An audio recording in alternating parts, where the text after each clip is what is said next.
Bonjour chers étudiants, aujourd'hui nous allons étudier une leçon d'anatomie portant sur la moelle spinale.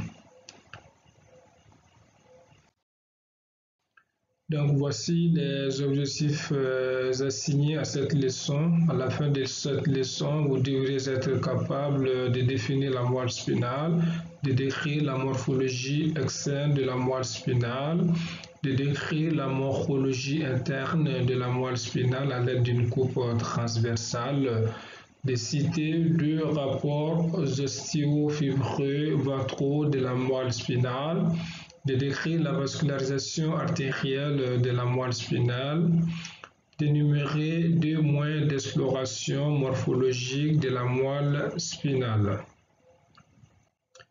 Afin d'atteindre ces objectifs, nous allons adopter le plan suivant. Après un chapitre introductif, nous aborderons successivement les généralités, l'anatomie descriptive, les rapports, la vascularisation, la systématisation. Avant de conclure, nous parlerons des moyens d'exploration et les applications. Conformément à ce plan, abordons la définition dans le premier sous-chapitre des généralités.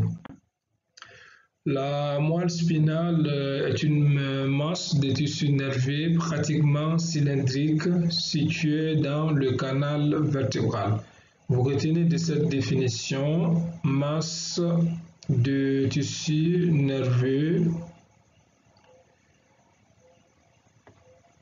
masse de tissu nerveux cylindrique et le canal vertébral. Donc voici une vue latérale montrant la situation de la moelle spinale dans le canal vertébral. Voilà, ici nous avons la partie crânienne et la partie dorsale est ici. Voilà, et la partie dorsale est ici. Donc vous voyez la moelle spinale qui prend place dans le canal médulaire. Donc cette définition suscite un intérêt que nous allons aborder dans le deuxième sous-chapitre des généralités. L'intérêt de l'étude anatomique de la moelle spinale est triple. Tout d'abord, il est physiologique. En effet, la moelle spinale constitue une voie de transmission des informations motrices et sensitives.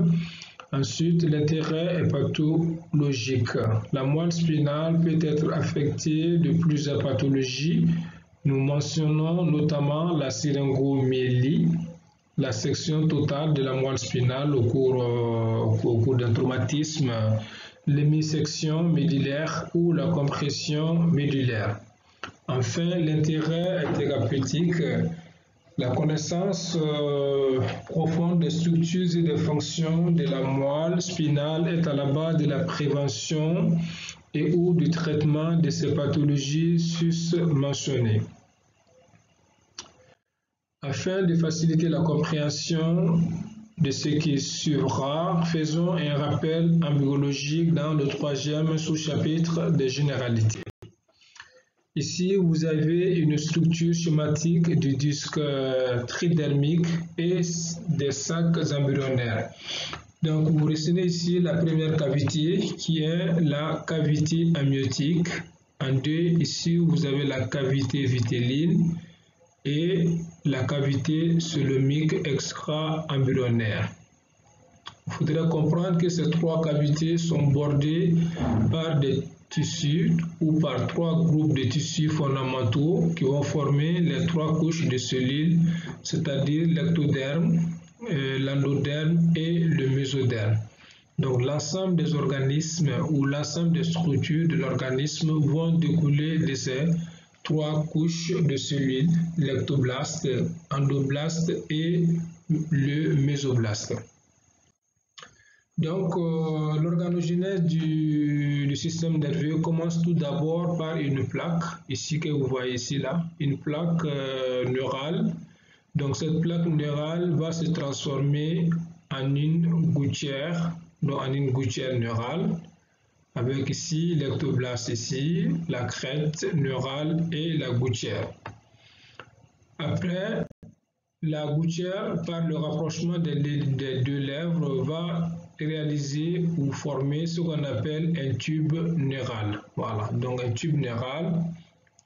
Donc le tube neural, par division successive, va se transformer en 3 vésicules qui sont le prosencéphale, le mésencéphale et le rhombencéphale. À ce stade de 3 vésicules, nous aboutirons au stade de 5 vésicules par la différenciation du prosencéphale et du rhombencéphale. Ainsi, nous aurons le télencéphale, ici le diencéphale, la deuxième vésicule qui est le mésencéphale ne se différencie pas, il va rester le mésencéphale. Le rhombencéphale va se diviser pour donner le métencéphale, ici en 4, et le myélencéphale. Donc l'ensemble des structures du système nerveux vont découler de ces différentes vésicules. Ainsi, le télencéphale va donner le cerveau, le diencéphale va donner le diencéphale, ou la troisième ventricule.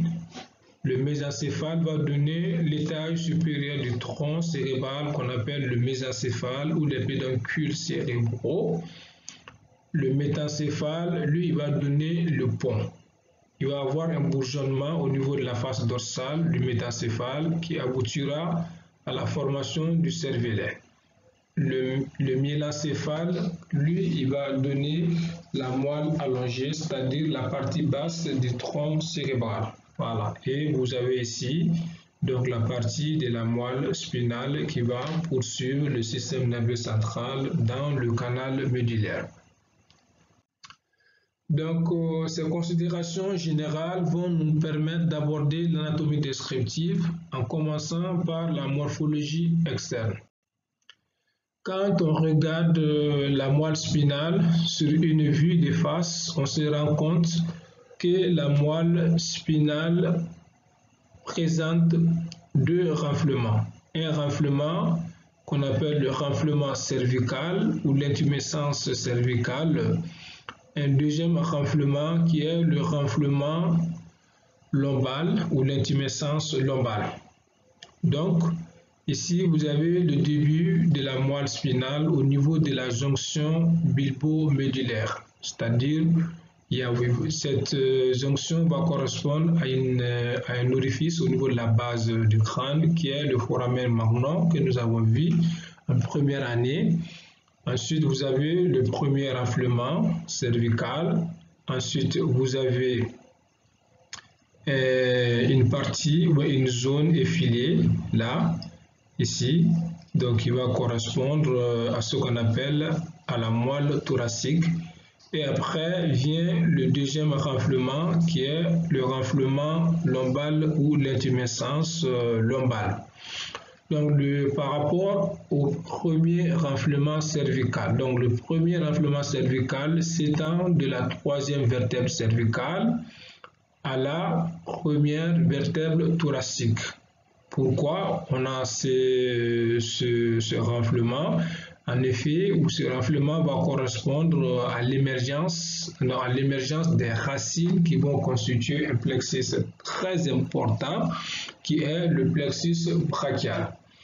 Ensuite, vous avez la moelle thoracique. Donc la moelle thoracique qui s'étend de la première vertèbre thoracique à la 10e vertèbre thoracique. Donc cette partie est étroite et effilée, car en effet à ce niveau il n'y a pas de formation de plexus. Donc c'est les nerfs qui vont naître ici et qui vont constituer les nerfs intercostaux et autres. Après, vous avez le deuxième renflement qui est le renflement lombal. Ce renflement lombal débute au niveau de la 10e vertèbre thoracique et va se terminer au niveau de L1, L2, donc le disque qui sépare la première vertèbre lombale et la deuxième vertèbre lombale. Donc ceci explique pourquoi lors de vos stages, si vous deviez faire une ponction lombaire, il faudrait la faire en dessous de L1, L2 afin de ne pas abîmer la moelle ou ses racines. Donc, quand on regarde la moelle vue de profil, ici, il s'agit d'une vue latérale. La partie crânienne est ici et la partie ventrale est à ce niveau-là, là où il y a le curseur. Donc, vous regardez sur cette vue latérale, vous allez vous rendre compte que la moelle va présenter ce qu'on appelle des courbures. Donc, ces courbures, on appelle des lordoses ou des kyphoses. Vous avez la première courbure qui représente ce qu'on appelle la lordose cervicale. Ensuite, vous avez une deuxième courbure qui forme ce qu'on appelle la kyphose thoracique. Et enfin, vous avez une troisième lordose qui constitue ce qu'on appelle lordose lombale. Donc, sur une vue latérale, vous retenez que la moelle présente des courbures. Donc, la première courbure, c'est la lordose cervicale. La deuxième courbure, c'est la kyphose thoracique. Et la troisième courbure, c'est la lordose lombale. Voilà. Donc, vous pouvez retenir comme un moyen mémotechnique LCL.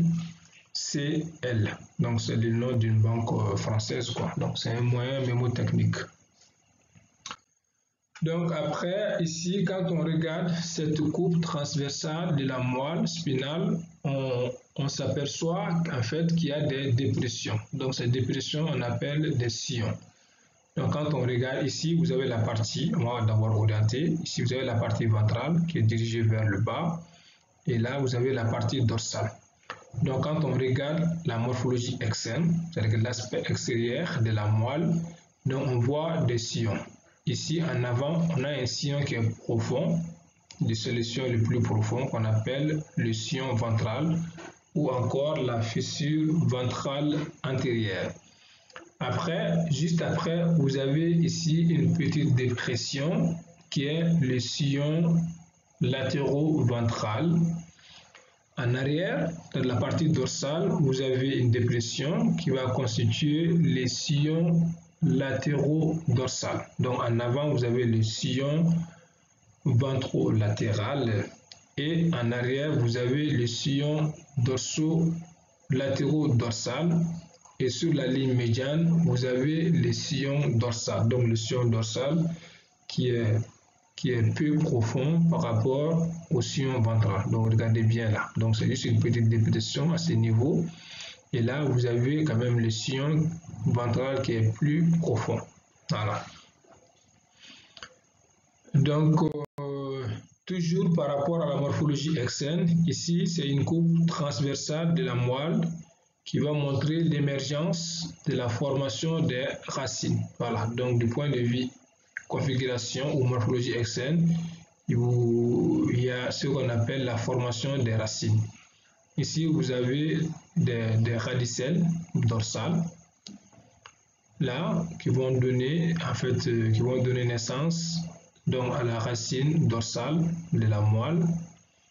Et là, en 4, vous avez la racine ventrale. Donc la racine ventrale avec les ganglions.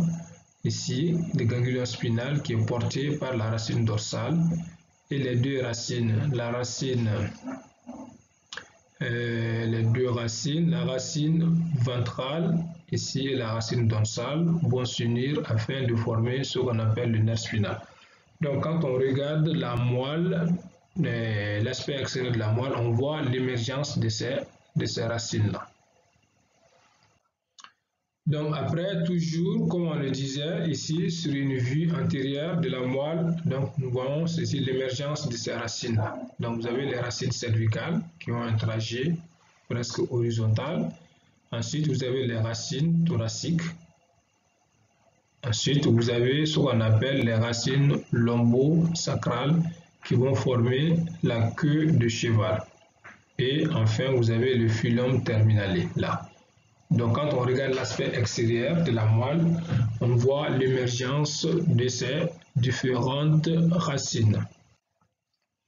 Voilà, donc ici, c'est une vue antérieure qui montre comment on numérote et comment on désigne les racines? Donc les racines cervicales prennent le nom de la vertèbre sous-jacente. En effet, ici vous avez C1 et la première racine qui émerge entre la base du crâne et C1 va prendre le nom de C1. Voilà, donc la racine C1. La première racine cervicale émerge entre la première vertèbre cervicale et la base du crâne. Donc c'est là que vous voyez ici fléché en C1.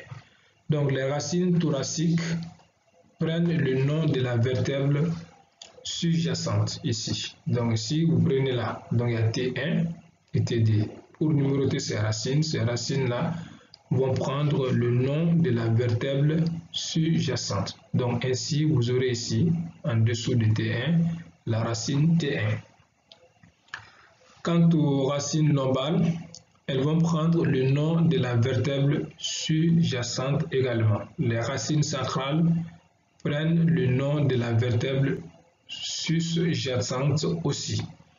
Donc la racine émergeant entre la vertèbre cervicale C7 et la première vertèbre thoracique s'appelle la 8e racine cervicale. Il faudrait comprendre ça parce que nous avons dit que la première racine cervicale va émerger entre la base du crâne et la première vertèbre cervicale, ce qui fait qu'on aura 8 racines cervicales. Voilà, donc C8 va émerger entre la 7e vertèbre cervicale et la première vertèbre thoracique.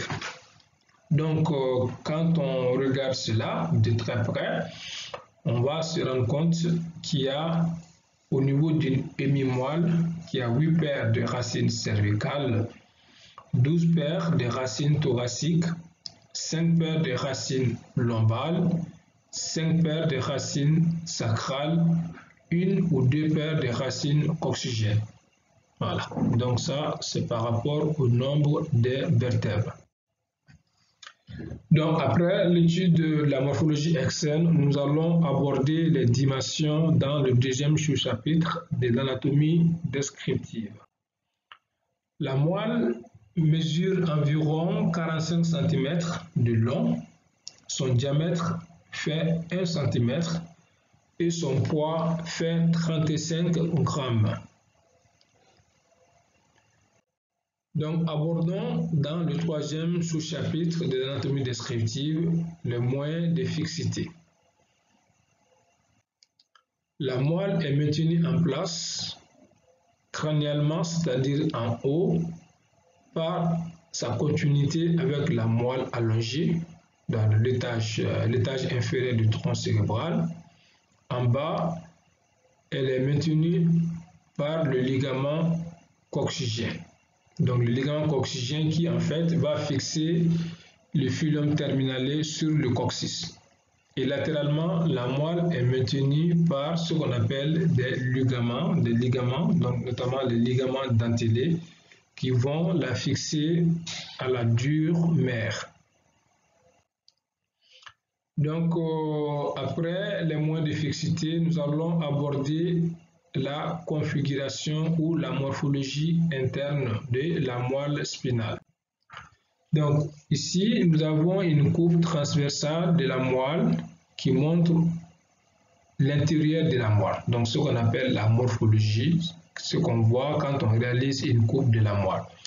Quand on réalise une courbe de la moelle, on voit beaucoup de choses. D'abord, on voit ce qui est en périphérie, donc on appelle la substance blanche. Au centre, on trouve la substance grise. La substance blanche de la moelle est subdivisée en ce qu'on appelle deux cordons. Ici, nous avons ici le cordon ventral. Ici, le cordon ventral, ce cordon est compris entre la fissure ventrale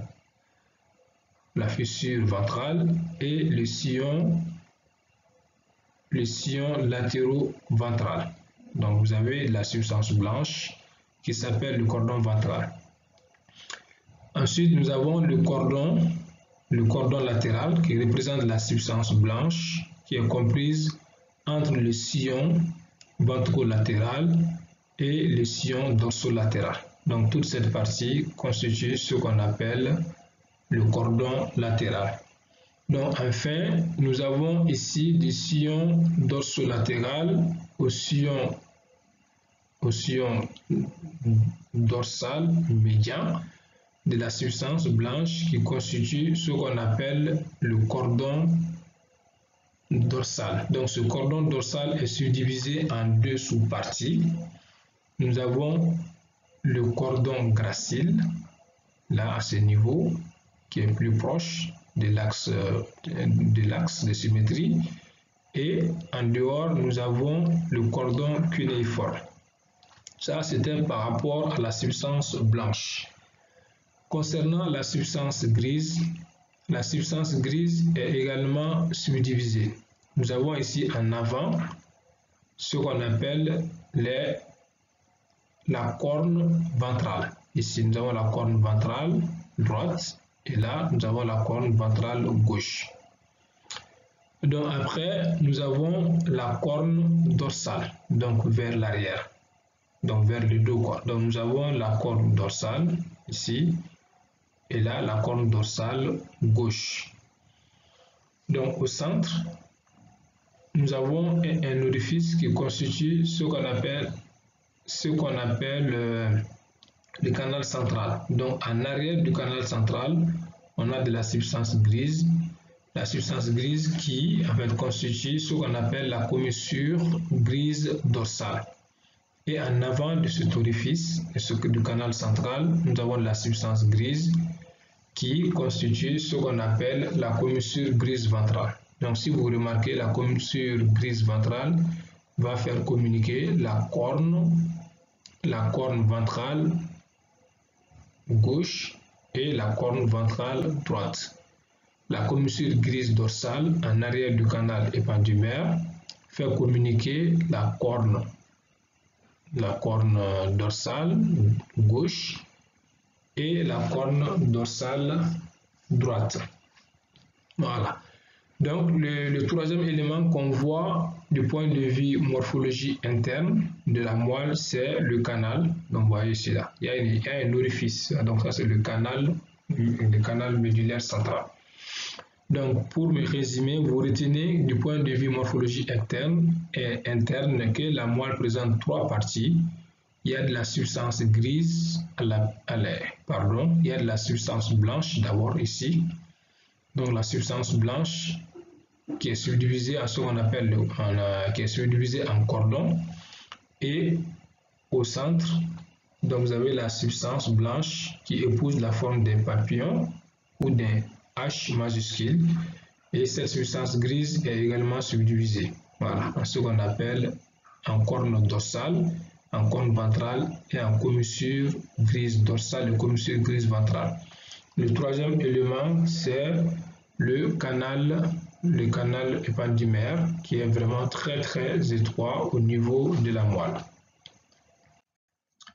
Donc ici, quand on regarde l'aspect de la substance grise aux différents étages de la moelle, on se rend compte que vraiment la substance grise ne pose pas du tout la même forme. Aussi, on a réalisé une coupe ici au niveau de la moelle cervicale. Donc vous avez ici de la substance blanche qui est là et la substance grise qui est effilée. Quand on réalise toujours au niveau de la moelle, au niveau de la moelle cervicale, donc vous avez la corne ventrale qui est vraiment très développée. Donc cette corne ventrale qui est très développée s'explique par l'émergence de ce que je vous avais dit tantôt, de l'émergence du plexus brachial. Parce que là, vous avez le corps cellulaire des neurones qui vont former le plexus brachial, l'un des plexus les plus importants de l'organisme. Donc cela explique le fait que on a les cornes ventrales qui sont très développées. Voilà. Contrairement aux cornes dorsales qui sont grêles. Au niveau de la moelle thoracique, on a une zone intermédiaire qu'on appelle la corne latérale. Donc cette corne latérale, on ne la voit pas au niveau de la moelle de la moelle cervicale. Au niveau de la moelle lombale, quand vous regardez ici la configuration interne, donc vous allez vous rendre compte que les cornes ventrales sont également très développées. Vous savez pourquoi? Parce qu'il y a l'émergence d'un autre plexus à ce niveau qu'on appelle le plexus lombal ou le plexus lombosacral. Voilà. Donc ici, donc vous voyez aussi l'aspect aussi de la moelle sacrale. Hein, voilà. Donc toujours au niveau de la morphologie interne, donc nous avons parlé des cordons ici, les cordons, donc les cordons qui représentent la substance blanche au niveau de la moelle, et nous avons parlé aussi de la substance grise. Maintenant, cette substance grise est subdivisée. Donc cette substance grise là est subdivisée par ce qu'on appelle en certaines zones. Ici, vous avez la corne ventrale qui est subdivisée d'abord en apex. Il y a aussi un apex, une base et l'isthme. Au niveau aussi de la corne dorsale, vous avez également l'apex là, ici en 6.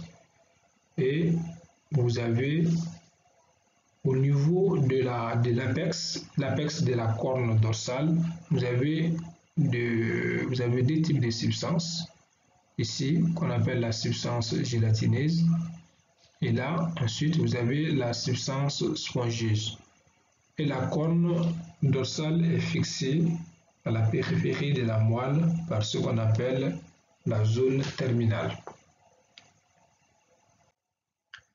Voilà, il y a un monsieur du nom de Rexed qui a subdivisé la moelle, la substance grise de la moelle en lames. Donc vous avez ici la lame numéro 1, la lame numéro 2, la 3, la 4, la 5, la 6, la 7, la 8, la 9, la 10. La 10 ici tout autour du canal épendymère. Ici vous avez voilà, la 9 là, donc au niveau de la corne ventrale. Voilà. Donc cette subdivision a son importance quand nous allons aborder ce qu'on appelle les voies de la sensibilité et de la motricité, quoi. Voilà. Donc après, nous allons aborder dans le troisième sous-chapitre les rapports de la moelle spinale, tout en commençant par les rapports méningés. Ici, nous avons une coupe frontale, donc qui nous montre la partie du système nerveux central au niveau de la boîte crânienne, voilà, l'acéphale, et la moelle qui est là ici, la moelle spinale. Donc la moelle spinale, avec là, on reconnaît ici le cul-de-sac spinal. Donc la moelle spinale est entourée par une méninge ici, là, donc qui est la dure mère qui va se prolonger plus bas que la moelle, tout en formant un cul qui porte le nom de cul-de-sac spinal. Donc les rapports méningés. Donc les rapports méningés, nous allons mieux les étudier sur cette vue antérieure de la moelle. Donc ici, vous avez le premier rapport méningé de la moelle spinale, c'est fait avec la pimère. Donc c'est une méninge qui est fine, qui adhère à la moelle spinale. Donc c'est cette membrane-là qui va plaquer les vaisseaux sur la moelle spinale. Ensuite, nous avons le deuxième rapport qui va se faire avec l'arachnoïde, donc la deuxième méninge, donc leptoméninge ici, qui enveloppe la moelle spinale.